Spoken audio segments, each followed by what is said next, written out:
Niang Ousmane Sonko dossier bi yëg ngeen ni procureur général bi nga xam ni moo nekk Cour suprême jël na ab requête ngir caytu bi nga xam ni ñeel na procès bi doxoon diggante Ousmane Sonko Mame Mbaye Niang Cour suprême àddu ci ndax dañ koy renvoyer waat ci beneen cour d'appel ngir juger waat Ousmane Sonko ca la nga xam ne moom lañ ko daanoon ñeel wàllu diffamation ak injure. tey nag ñuy dikk ci li nga xamante ni mooy la constitution du dossier maanaam ci biir dossier ba yan ci ay ndogal wala boog yan ci ay pièces lañ ca dugal loolu la ñu fas yéene taxaw tey mu toll ci juróom-ñeent ci ay pièces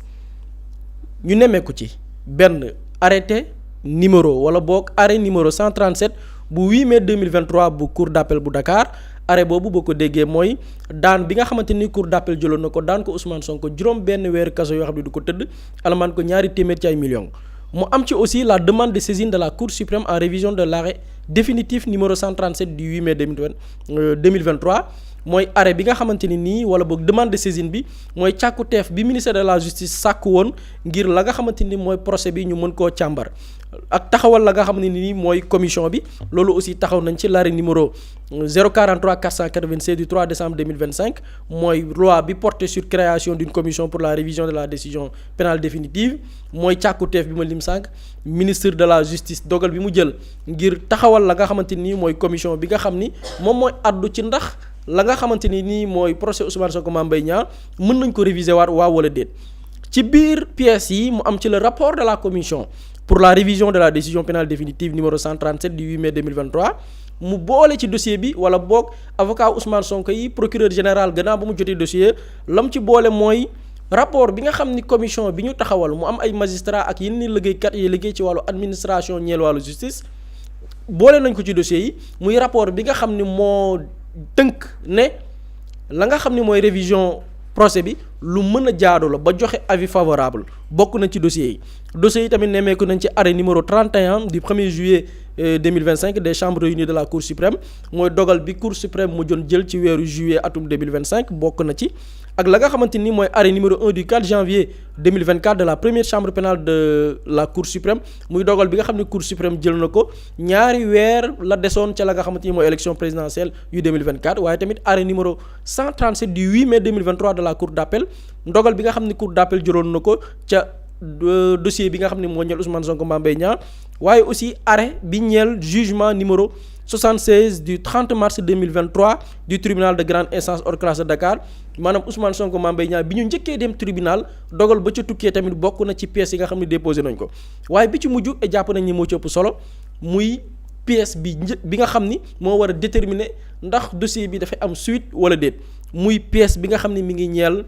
rapport bi nga xam ni IGF def na ko muy inspection générale des finances muy rapport Prodac bi nga xam ne nii moo indi woon coow li boole nañ ko ci pièces yi muy rapport numéro 02-18 léegi nag xëy na laaj bi ñu bari di laaj mooy est-ce que ci biir rapport bi Ousmane Sonko lañ ko ji doon tuumaal wala la taxoon Mame Mbaye Niang doon ko topp rapport bi mën naa teggi tuuma googu waaw wala déet loolu mooy la grande question di rappeler rapport wala boog le projet Prodac projet la boo xam ne mi ngi ñeel alal joo xam ne mi ngi toll ci 29 milliards 600 millions 536 mille mu nekkoon projet boo xam ne dañu war a tànn ay gox ci Sénégal tabax fa la nga xamante ni nii mooy ay barab yoo xam ne daañ fa mën di def mbay daañ fa mën sax di def la nga xamante ni nii mooy wàllu pisciculture mu am ay activité ay nit dafa nekk di daan seen doole ñu ne dina mën a créer ay junni ci ay emploi ñu ciblé woon ci phase bu njëkk bi ñeenti gox ñu mën ci lim CFA di benn dëkk bu nekk Sédhiou Kër Samba Kane benn dëkk bu nekk Diourbel Kër Momar Sarr nekk région bu Louga waaye tamit beneen dëkk bu ñu naan Itato nekk fa nga xam ne mooy Kédougou léegi la question comme ni ma ko waxee sànq mooy ndax avec pièces yi ay avocat Ousmane Sonko déposé ba tey Cour suprême war ci àddu est-ce que dina ci am loo xam ne xëy na dafay teggil Ousmane Sonko tuuma wala daan bañ ko daanoon wala ndax dafay dellu dëggal ni Mame Mbaye Niang rapport musu koo tudd ñun nag dellu nañ ca rapport ba maanaam rapport ba la mu wax ci biir parce que bu ñu déggee les versions Mame Mbaye Niang dafa ne rapport musu koo tudd wala rapport musu koo épinglé et loolu je pense que Ousmane Sonko la waral coow li dañ ci dellu siwaat indiwaat par rapport ak lenn ci ay tudd yoo xam ni pàcc boo jël ci rapport bi tudd nañ fa Mame Mbaye Niang daan ci dikk waaye nañu dooree ci la Ousmane Sonko waxoon ci déclaration bi tax ñu plainte ko ni dëgg la waaw wala déet wala ndax mi ngi ci biir rapport bi nga xam ne boole nañ ko ci pièces yi nga xam ne moo war a dem Cour suprême nañ ko teewlu la waraloon coow li wala ndax loolu noonu mu yëkkati woon mi ngi ci biir rapport bi nañ ko taadaan dellu si waat. mu weddi ne moom benn rapport épinglé ko waxul dëgg il a été épinglé par le rapport de l'IGE mun naa leen liiral passage yu bëri xam nga ñoom li ñu xamul ñun document yëpp la ñu am téye ko léegi naa saa yu ñu xëy dañ naan waa ji fan lay jële kan moo koy jox léegi weddeetuñu de waaye kan mooy tóob bi la mooy coow li rapport IGE bi li mu wax émission par le ministre de tutelle d'un ordre de service de démarrage antérieur à la notification et à l'enregistrement du contrat. En raison du principe de la chronologie des actes de procédure, la notification de l'ordre de service de démarrage ne peut être envisagée qu'après celle du contrat auquel il se rapporte. Ce principe basique du droit de compte des contrats administratifs n'a pas été également observé dans le cas d'espèce. En effet, alors que le contrat n'a été notifié que le 25 juillet 2016, à l'entreprise Green 2000, le ministre Mame Mbaye Niang, assurant la tutelle du PRODAC, avait déjà émis 5 mois auparavant un ordre de service, numéro, etc., etc. Cet état de fait est d'autant plus déplorable qu'il résulte non pas d'une ignorance des textes, mais plutôt d'un souci de répondre aux exigences non contractuelles de monsieur Daniel Pinassi. kooku dem taxaw Assemblée nationale Sénégal yëpp di ko déglu mu ne moom rapport épinglé ko. kaddu yi Ousmane Sonko yëkkati woon moo taxoon Mame Mbaye Niang plainte ko ne na wax fan la ko rapport tuddee lii mu liir rapport ba mu ko liiree bokk na tey ci pièces yi ñu déposé Cour suprême ngir mu mën cee àddu mi ngi ci page 23 ci biir rapport bi lii mu nekk di liir muy benn partie ci biir rapport bi ñu intitulé émission par le ministre de tutelle d'un ordre de service de démarrage antérieur à la notification et à l'enregistrement du contrat. lenn li nga xamante ni nii mooy benn ordre de service ndogal boo xam ne Mame Mbaye Niang jël na ko ngir ñu tàmbali liggéey ba alors que ba mu koy jël contrat ba kenn notifié wu ko woon ka nga xamante ni jàpp nañ ni moo gagné contrat ba lan la rapport bi wax boo demee ci pàcc boobu dañ ne la nga xamante ni nii wàllum droit la bu ñu xoolee acte de procédure ni yoon di fonctionner lu ne dafa war a am la ko war a jiitu notification contrat moo jiitu ordre de service de démarrage et boo demee ci rapport bi dañ ne loolu c'est un principe basique maanaam loolu kiy liggéey ci wàllu état waru koo ñàkk bën a xam parce que lu élémentaire la loo xam ni nit daf ko war a xam ci bu ñu xoolee ci li nga xam ne mooy droit des contrats administratifs lan moo xew ci biir rapport bi laay lire ak li Ousmane Sonko wax ndax mi ngi ci biir rapport bi waaw wala déet nañ ko jàng rapport bi dafa ne en effet alors que le contrat n'a été notifié que le 25 juillet 2016 à l'entreprise Green 2000 rapport bi ne contrat bi nga xam ni moo waral coow li muy Green 2000 ak état bu Sénégal ñi ngi ko notifié ki nga xam ne mooy entreprise bi ñu ne moo ko gagné le 25 juillet 2016 alors que Mame Mbaye Niang ministre bi moom assurant la tutelle du PRODAC parce que Mame Mbaye Niang ministère moo yilifoon PRODAC jamono yooyu avait déjà émis 5 mois auparavant un ordre de service de démarrage joxe numéro ordre de démarrage muy numéro 0151 bu 24 mars 2016 bi muy bind ordre pour que ñu démarrer liggéey ba moment boobu noonu notifié guñ li nga xamante ni mooy contrat bi waa Green 2000 moom mi ngi signé ordre bi le 24 mars 2016 contrat bi ñu ngi ko notifié le 25 juillet 2016 li rapport bu PRODAC moo ko wax kon Mame Mbaye Niang bu nee rapport tudd ko effectivement rapport tudd na ko mais loolu yamul ci loolu Mame Mbaye Niang rapport bi daf ko tudd ko tuddaat ko moom Mame Mbaye Niang et dañu bëgg a ñëw ci pàcc yooyu rapport bi wala boog ci dossier bi ñëwoon naa ci benn ñaar dañ ciy dégg benn entreprise bu ñu naan Tida et fii dafa am benn mbir bu doy waar bu ci xew dafa am benn kër boo xam ne dañ ko jël jox ko marché xam nga fii Sénégal yàgg nañu dégg ni gars yi dañuy créer benn projet bu ñu créer projet wut seen xarit ne ko demal créer entreprise seen xarit bi créer entreprise ñu am lu ñu ko jox ci marché ba gis nga loolu noonu rapport IGF bi dem tey Cour suprême te ñu war ci àddu dafa taxaw ci genre mbir yu nu mel lan moo nekk di xew dafa am benn entreprise bu ñu naan Tida benn waay bu ñu naan Ibrahima Cissé moo ko jiite boo demee ci rapport li nga xamante ni nii mooy PRODAC bi dem Cour suprême tey boo ci demee page 24 dañ ne comme rappelé supra sur la base d'un ordre de service antidaté c'est-à-dire que rapport IGF bi nee na ordre de service sax dañ ko antidaté maanaam date bañ ko def sax xëy na après lu nit créé la ñu ne Locafrique a débuté les paiements pour le compte de Green 2000 avant même l'accomplissement de la formalité d'enregistrement intervenue le 23 août 2016 comme l'indique le tableau ci-après. leneen li nga xamante ni nii am na ci biir rapport bi mooy Mame Mbaye Niang ordre de service bi mu signé rapport IGF bi nee na dañ ko antidaté loolu moo tax Locafrique tàmbalee def paiement yi alors que Green 2000 enregistrement contrat bi sax ñi ngi ko def le 23 août 2016 xam nga dañ ne Green 2000 ñi ngi ko notifié contrat bi juillet 2016 waaye enregistrement contrat bi ñi ngi ko def le 23 août 2016 enregistré wuñ contrat bi ba pare ordre de service bi Mame Mbaye Niang def tax ñu defal ay virement ki nga xamante ni mooy Green 2000 parce que virement yi ñi ngi ko def le 30 mai 2016 viréel nañ leen 1,254 milliards le 27 juin 2016 viré nañ leen 1,57 milliards le 18 août 2016 viré nañ leen 150 millions lii boo ko boolee dafay toll ci 2,311 millions 568 854 francs yoo xam ni viré nañ ko Green 2000 alors que contrat bi kenn enregistré gu ko woon parce que contrat bi ñu ko enregistré le 23 août 2016 lii benn jafe-jafe la. beneen jafe-jafe bi wax naa ko léegi dafa am benn entreprise bu ñuy wooye TIDA entreprise TIDA lan moo ko dugal ci dossier bi parce que nee naa leen gars yi dañu amoon ay méthode et loolu Cour suprême am na lu mu ci nuancé astafurlah IGF am na lu mu ci nuancé bi ñuy taxawal Prodac dañuy taxaw ci date yi na nit ñi bàyyi xel date yi Prodac décret bi ko créé Macky Sall mi ngi ko signé le 10 avril 2014 na nit ñi jàpp date bi le 10 avril 2014 le président Macky Sall signé décret ne dafay taxawal benn projet bu tudd Prodac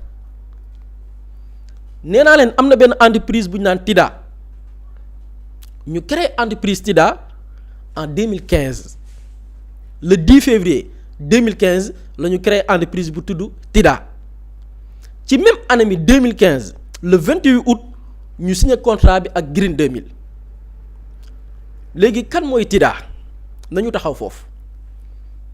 bi ñu tabbee TIDA jox ko marché bi ginnaaw bi ñu créé projet Prodac Macky Sall créé ko avril 2014 ba pare rapport IGF mooy wax mu ne pour la prise en charge des frais de dédouanement et de transport des équipements livrés par Green du port de Dakar au site de destination finale ngir mën a dédouaner matériel yi Prodac soxla ci projet yi moo xam bànqaas wala barab yañ ko war a def dañu waroon importer ay matériel jaaree la ko ci port bu Dakar ñu ne pour loolu Prodac ki ko jiite woon période boobu di Mamina dafa signer directement benn contrat sans formalité maanaam contrat bi daf ko signer te amul appel d'offre amul dara contrat yaa ma neex ñu ne avec une entité dénommée TIDA bi nga xam ne ñu ko créé le 10 février 2015 même année bi ñu jox contrat bi ak Green 2000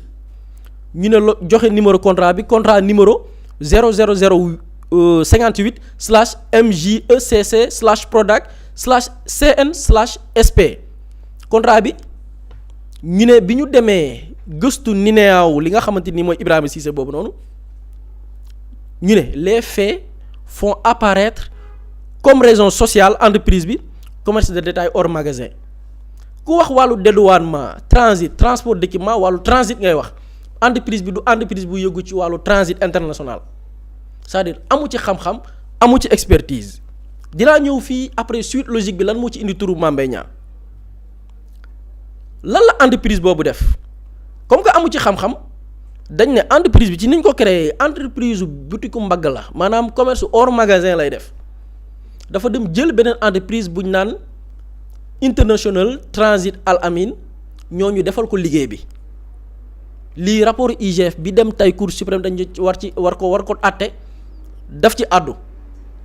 waaye lan la Ibrahima Cissé boobu def ak entreprise am bi nga xam ne mooy TIDA te ñu créé ko 2015 un an après bi Macky Sall signé décret pour créer le projet Prodac ñu ne l'analyse des tableaux relève des surfacturations à tous les niveaux TIDA bi mu demee jël beneen entreprise bi mu ko defal entreprise bi defal ko liggéey bi moom bi muy indi facture yi pour waa Prodac fay ko xaalis dafa doubler affaire yi dafa yokku njëg yi ñu ne les droits de douane yi nga xamante ni dafa waroon coûter Sénégal 444 millions yu tegal 650 227 waa ji mi ngi ko facturer état bu Sénégal 533 millions maanaam yokku ci 88 millions am na ci beneen paiement yoo xam ne ñi ngi ko dippee boog autre débours foofu état bu Sénégal mi ngi fa waroon fay 146 millions ak lu teg waa ji facturé état bu Sénégal wala Prodac 528 millions maanaam yokk ci 381 millions am na ci yeneen yu ñuy wooyee autre prestation état war a fay 39 millions TIDA boobu noonu facturé état bu Sénégal 79 millions maanaam yokk ci 40 millions ci wàllu TVA TIDA ne état war nga fay 14 millions 365 mille bu ñu xoolee la nga xam ne la war a jar wala facture bi réel 14 millions 300 bu ñu xoolee surfacturation wala boog li mu ci surfacturé ëpp na 7 millions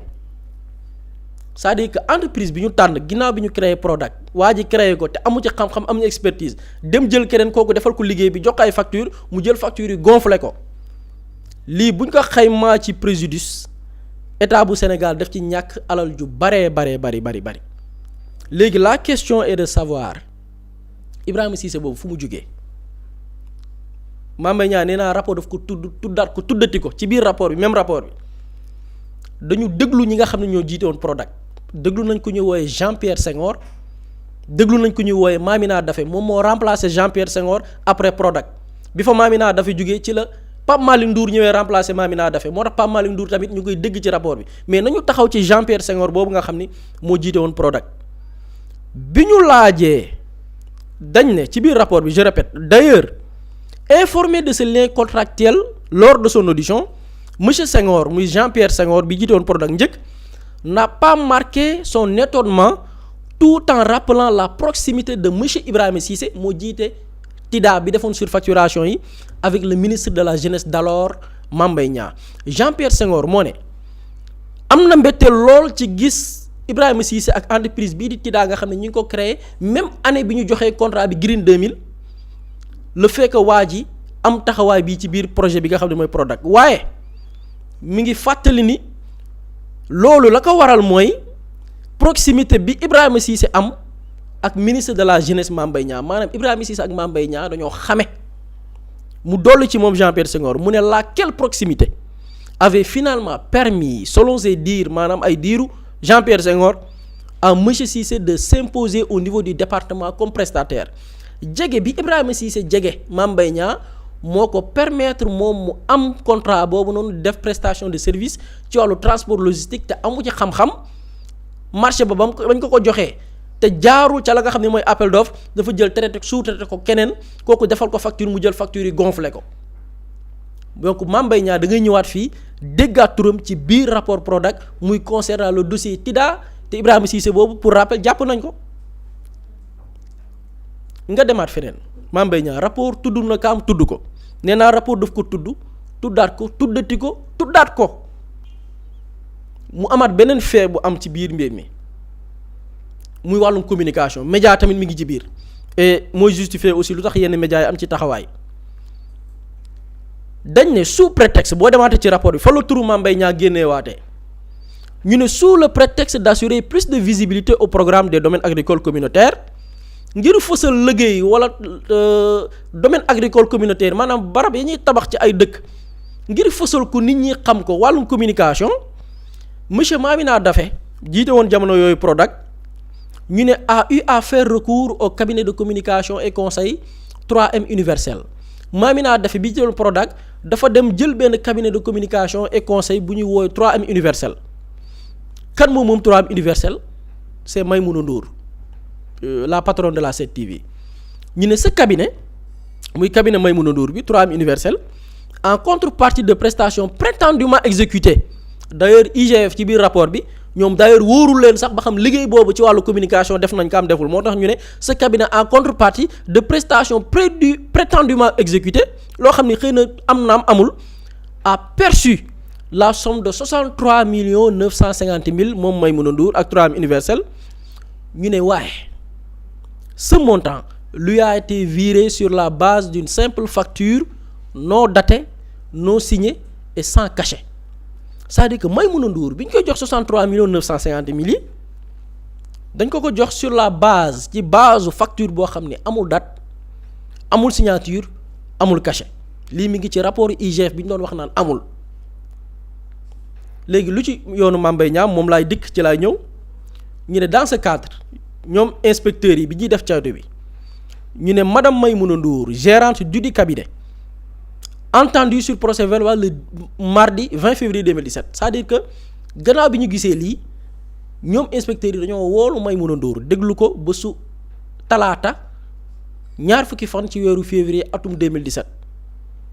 biñ ko laajee la la tontu dafa ne elle a soutenu avoir été mise en contact de Locafrique par l'ancien ministre de la jeunesse Mame Mbaye Niang c'est-à-dire que la tax mu dem ci Khadim Ba bi jiite woon jamono Locafrique pour mu jox ko xaalis bi muy 63 millions 950 mille la mu lay inspecteurs yi mooy Mame Mbaye Niang moo leen boole donc Mame Mbaye Niang da ngay ñëwaat ci côté prestation de service côté communication fekkaat fa Mame Mbaye Niang donc ñi naan rapport am na amul lii mi ngi ci biir rapport bi nga xamante ni nii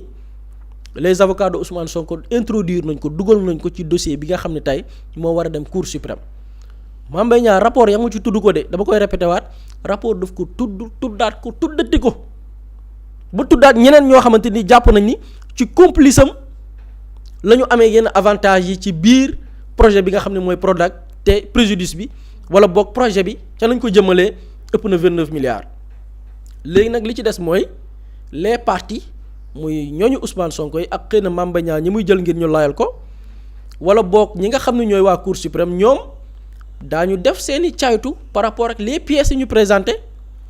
ñoom Cour suprême daañu réunir seen chambre xool ndax dañuy autoriser procès bi ñu réviser ko am déet dañ koy neenal mais en tout cas man boog ci li ma gëm ci li ma jàpp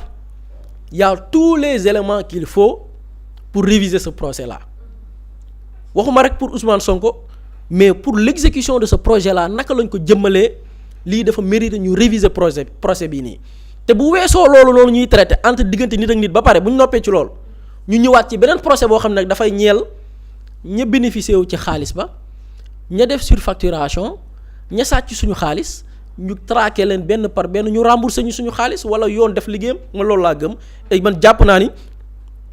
boo ci li ma gëm boog procès bi lu ñu war a réviser la lu ñu war a xoolaat. solo buri ci leeral gi jëm ci dossier Mame Mbaye Niang ak kii di Ousmane Sonko di ilimaani jëwriñ yi Ramatoulaye mu mel ni boobu ba tey ay ñoñam di ay avocat am ñi koy layal ñoo ngi teg ay jéego yoo xamante ni soo wëttuwul ci ubbiwaat wala tëggaat li nga xamante ni moom mooy projet bi dox ci diggante Mame Mbaye Niang ak ilimaani jëwriñ Ousmane Sonko.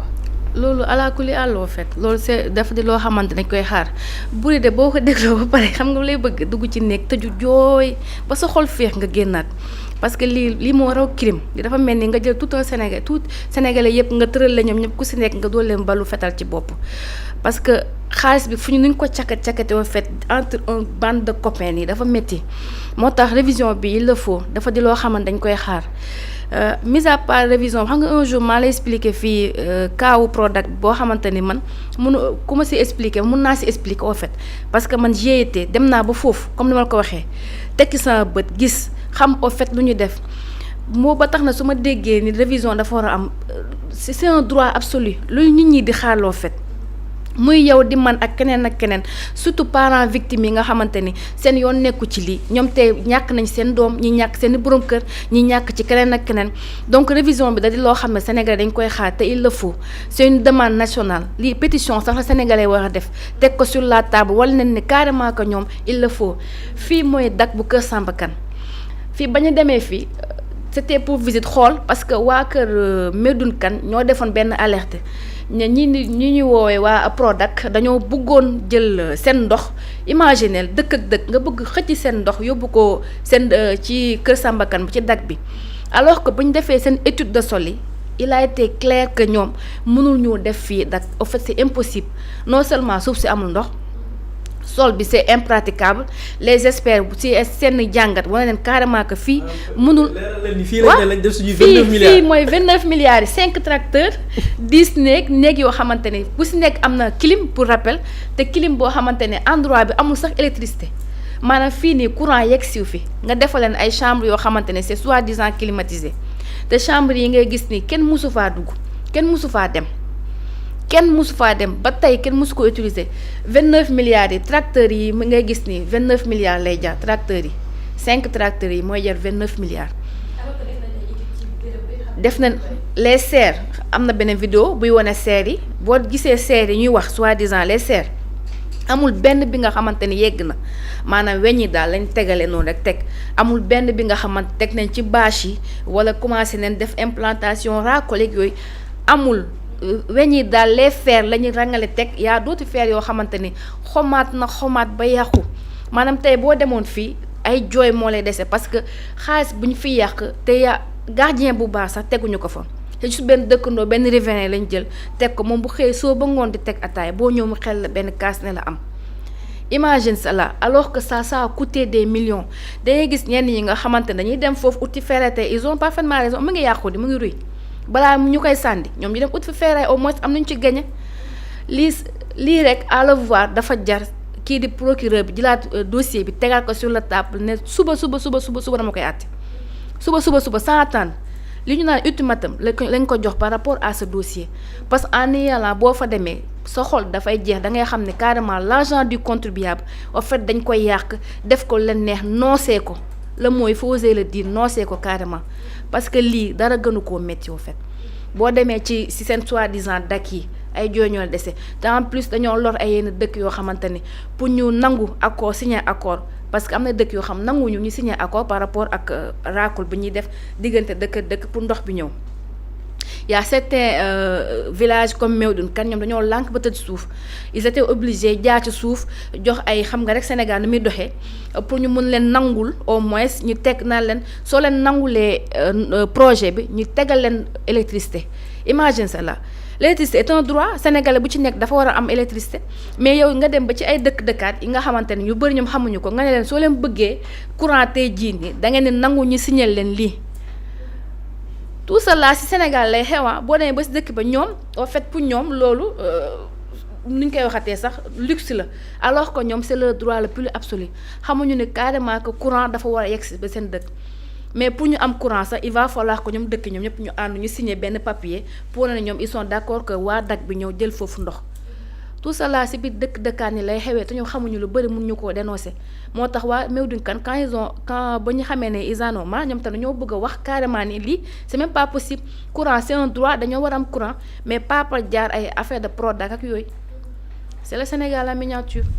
en tout cas doy na waar Boury dossier bi ndax tey dossier Ousmane Sonko di premier ministre ak Mame Mbaye Niang nekkul dossier boo xamante ni lu bëree bëri ñu waroon ci àddu